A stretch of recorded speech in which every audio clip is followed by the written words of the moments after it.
মির্জা আব্বাসের অস্ত্রোপচার সম্পূর্ণ।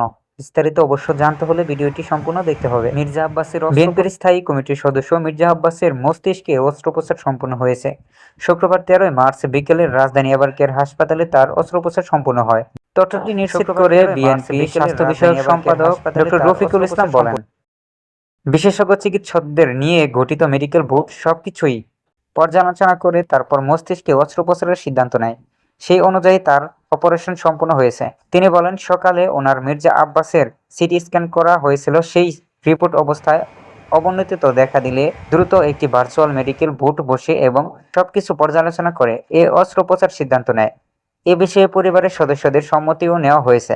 মেডিকেল বোর্ডে দেশের প্রখ্যাত নিউরো বিশেষজ্ঞরা রয়েছে বলে জানান ডক্টর রফিক। বোর্ডের অধ্যাপক আলী উজ্জামান জোয়াদ্দার, অধ্যাপক কাজী উদ্দিন, অধ্যাপক আলী উজ্জামান জোয়াদ্দার, অধ্যাপক কাজী উদ্দিন মোহাম্মদ, অধ্যাপক সাহাবুদ্দিন তালুকদার, অধ্যাপক রাজিউল হক, পরিবারের সদস্যদের সম্মতিও নেওয়া হয়েছে। অধ্যাপক কাদের শেখ, অধ্যাপক রফিকুল ইসলাম সহ এবারকের হাসপাতালের চিকিৎসকরা রয়েছে। এ সময় মির্জা আব্বাসের আরোগ্য কামনায় দেশবাসীর কাছে দোয়া চেয়েছে তার পরিবার বলে উল্লেখ করেন ডক্টর। মেডিকেল বোর্ডে দেশের প্রখ্যাত নিউরো